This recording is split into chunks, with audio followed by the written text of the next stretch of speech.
আমি খেলনা পুতুল না, আমায় নিয়া খেইলো না, মন পুরা ব্যথা কেউ তো বোঝে না। আমি খেলনা পুতুল না, আমায় নিয়ে খেইলো না, মন পুরা ব্যথা কেউ তো বোঝে না। দেখো, আমাদের হাসি ঠাট্টার মধ্যেও আমাদের এই প্রবাস জীবনটা পার করতে হয়। আমি কিন্তু গান গাই না, তারপরেও আজকে হাসি ঠাট্টায় হয়তো একটা মজার ছলে একটা কিছু করলাম।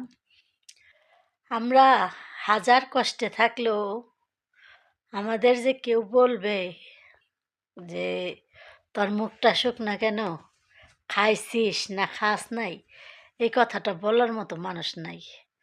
তাই হাজার কষ্টের মাঝেও আমরা একটু মনের খুশি রাখি। কারণ কি, পৃথিবীর মা যেমন জান্নাত, বাড়িতে জান্নাতের ফুল যেমন ফুটে থাকে বাড়িতে, মাকে এসে বললে হয় যে মা খাবার দাও, মা চলে গেলে আর কাউকে বলা যায় না খাবার দাও। তাই আমাদের তো আর জান্নাত নাই, আমাদের জান্নাত জান্নাতে চলে গেছে। তাই অনেক সময় অনেক কিছু মনে হয় বা ভালো লাগে। তাই সময়ের সাথে সময় পার করার জন্য, টাইম পার করার জন্য মাঝে মধ্যে এমন দু একটা ভিডিও করি।